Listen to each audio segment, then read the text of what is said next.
अब मुझे तो चुनाव नहीं लड़ना, फिर भी आपको मैं एक अच्छा सच्चा प्रॉमिस करता हूं। प्रॉमिस क्या है? देश के 100 धनी मंदिरों की संपत्ति को जमा करो, ईमानदारी से हम सब में बराबर बराबर बांट लो। अपने अच्छे दिन आ सकते हैं? Yes, no, yes. अच्छे दिन तो वहां छुपे पड़े हैं और अच्छे दिन का वायदा कोई और कर रहा है। खैर, तो मंदिरों में संपत्ति के भंडार थे, राजाओं ने उसको संपत्ति के लिए तोड़ा, कई बार पावर के लिए, स्ट्रगल के लिए, एक दूसरे के खिलाफ लड़ने के लिए तोड़ा। और उसमें एक ही उदाहरण देके मैं इसको करूंगा, और वो उदाहरण है एक रिचर्ड ईटन की एक किताब है, टेम्पल डिस्ट्रक्शंस इन एंशिएंट इंडिया, प्राचीन भारत में मंदिरों का तोड़ा जाना। अब रिचर्ड ईटन बताते हैं, अब प्राचीन भारत में, अभी तो हमारे दोस्त इस्लाम की दो बता रहे हैं, एक तो इस्लाम सदाकाल से है, पर मैं वो ले रहा हूं दूसरा मतलब, जो मोहम्मद साहब के आने के बाद से इस्लाम आया, मैं उसकी बात कर रहा हूं। खैर, प्राचीन काल में मुसलमान राजा या नहीं थे, प्राचीन काल में मुसलमान नहीं थे, तो मंदिर किसने तोड़े? हेलो, प्राचीन काल में मंदिर किसने तोड़े? मुसलमान तो थे नहीं। तो रिचर्ड ईटन बताते हैं, जब दो हिंदू राजा आपस में लड़ते थे, स्टॉप, हिंदू राजा आपस में लड़ते थे, यस, नो, मुसलमान राजा आपस में लड़ते थे, यस। अब मैं कई बार एक उदाहरण देता हूं उस पॉइंट को डीप करने के लिए, क्योंकि आज को पूरे इतिहास को हिंदू वर्सेस मुसलमान के रूप में देखा जा रहा है, इसलिए मैं इसको थोड़ा गहरा करना चाहता हूं। कल्पना कीजिए, 1000 साल के पहले के समाज में मैं एक हिंदू राजा हूं, 1000 साल के पहले के समाज में छोटा हिंदू राजा हूं, मेरे पड़ोस में एक बड़ा हिंदू राजा है, वो मेरे पे आक्रमण करने आ रहा है। जब वो मेरे पे आक्रमण करने आ रहा है तो मैं उसको मैसेज भेजता हूं, हेलो यार, तू भी हिंदू, मैं भी हिंदू, भाई भाई, नो लड़ाई। मेरी बात सुनेगा वो? सत्ता के सामने भाई भाई धर्म वगैरह नहीं चलता।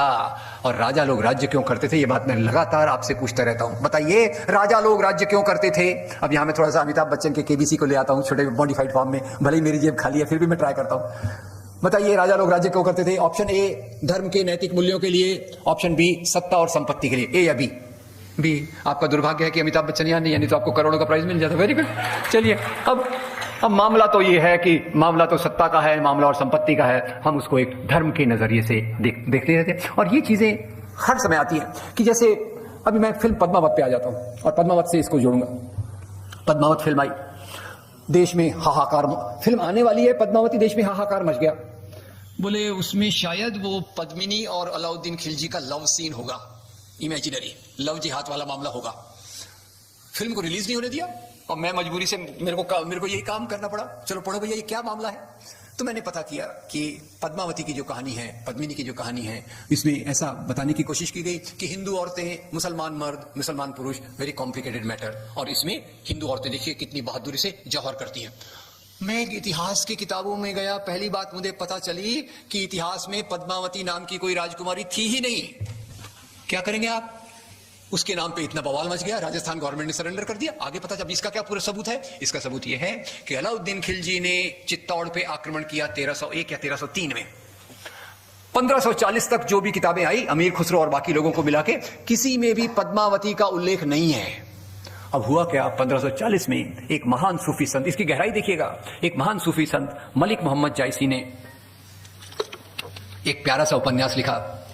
उस उपन्यास का टाइटल था पद्मावत।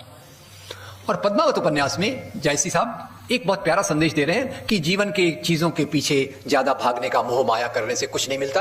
आप अपनी निर्वाण प्राप्त करने की, अपनी शुद्धता प्राप्त करने की कोशिश कीजिए। यह कहानी का सार है। उस कहानी को उन्होंने अलाउद्दीन, और उसमें एक उन्होंने कल्पना से खड़ा कर दिया पद्मावती। और उसके बाद 1540 में एक उपन्यास आया, और उसके बाद लोक कवि जो गीत गाते हैं गांव गांव जाकर, उन्होंने इस कहानी को पकड़ लिया। अलाउद्दीन था, पद्मावती थी, ये हुआ वो हुआ। और 1801 में जेम्स टॉड नाम के एक ब्रिटिश ऑफिसर, उन्होंने इसको अपनी इतिहास की किताब में डाल दिया। आशा आप मेरी बात समझ रहे? एक कल्पना की चीज लोकप्रिय हुई, अंग्रेज इतिहास को चांस मिल गया, उन्होंने इसको इतिहास बना दिया, और तब से अलाउद्दीन खिलजी आक्रमण करने आया, ये बात इतिहास का भाग बन गई। और सबसे बड़ी बात यह है कि फिल्म पद्मावत में मुझे कोई ऑब्जेक्शन नहीं रहा। अच्छी अच्छी गोल्ड ज्वेलरी देखने को मिली, नो प्रॉब्लम। प्रॉब्लम कहां था?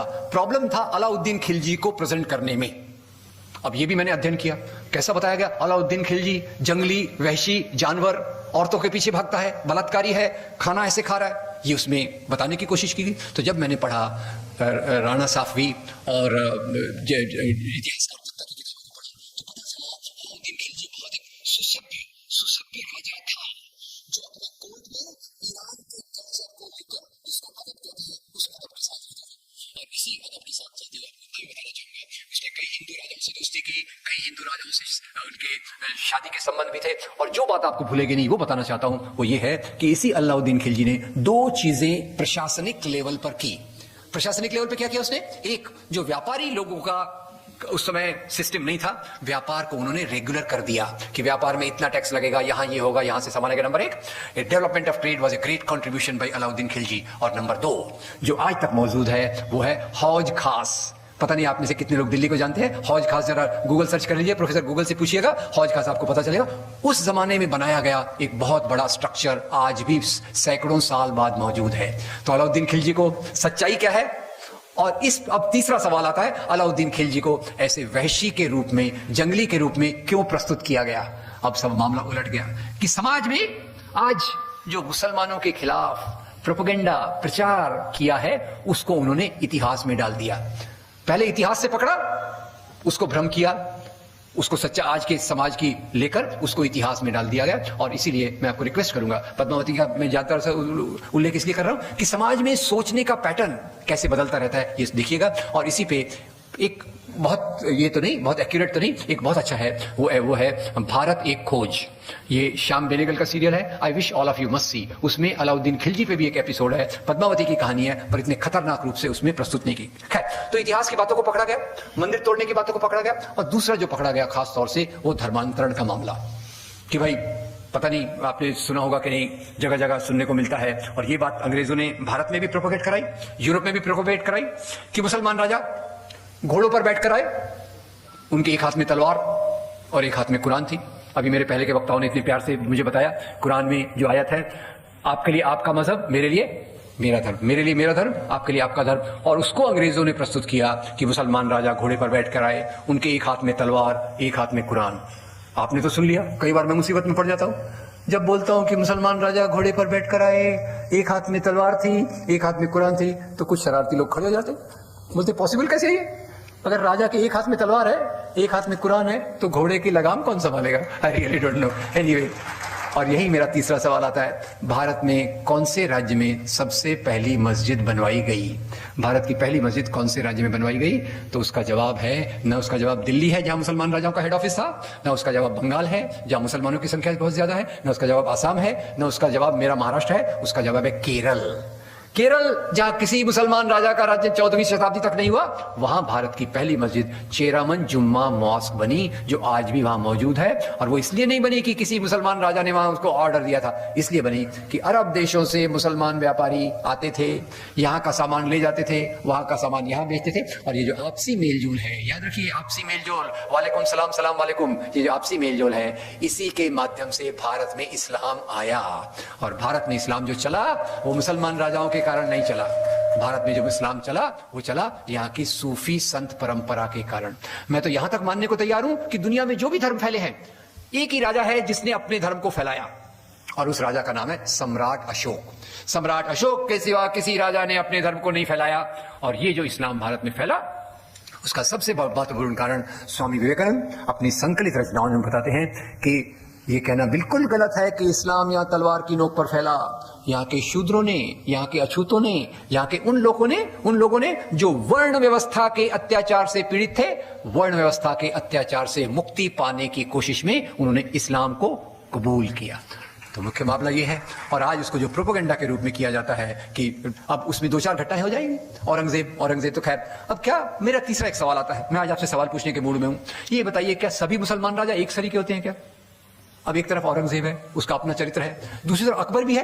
हेलो, अकबर भी है। अकबर बात कर रहा है सुलह कुल की, अकबर बात कर रहा है दीन इलाही की। और याद रखिए, औरंगजेब और उसके भाई में भी सत्ता का सवाल था। भाई भाई में होता है, केवल औरंगजेब ने अपने भाई को मरवाया, गलत है। अशोक ने अपने 99 भाइयों को सत्ता पे आने के लिए मारा था। खैर एनीवे, पर औरंगजेब का एक भाई था, उसका नाम था दारा शिको। दारा शिको संस्कृत का विद्वान था। वो कोई सर्टिफिकेट नहीं है अपने आप में, पर ओपन माइंडेड, यहाँ की संस्कृति को समझा, यहाँ की बातों को समझा, उपनिषदों का ट्रांसलेशन उसने पर्शियन में करवाया, और ये उसका एक योगदान था। तो खैर, तीसरा सवाल ये इसमें आता है, अकबर एक प्रकार का है, दारा शिकोह दूसरे प्रकार का है, औरंगजेब तीसरे प्रकार का है। कौन अच्छा काम करा, मुझे कोई लेना देना नहीं, हर एक राजा अपने अपने प्रकार का। ये बताइए, अगर मान लीजिए किसी मुसलमान राजा ने इतिहास में हिंदुओं पे कोई अत्याचार किया, मेरा सवाल समझिए, मान लीजिए किसी मुसलमान राजाओं ने इतिहास में हिंदुओं पे अत्याचार किया, तो क्या उसके लिए आज के मुसलमान से बदला लेना चाहिए? Yes no? नहीं। सरल बात है, एक सरल कानून मुझे मालूम है, जो अपराध करे उसको सजा दो, राइट, और जो निरपराधी है उसको प्रोटेक्शन दो, राइट। अब औरंगजेब ने ये किया, औरंगजेब ने ये किया, इसलिए आज का मुसलमान खराब है, ऐसी बातें कई हिंदू राजाओं के बारे में भी आ सकती हैं, उन्होंने कई अत्याचार किए। अगर हम इतिहास का इस प्रकार से भ्रम करने लग गए तो उसका कोई अंत नहीं होगा। खैर।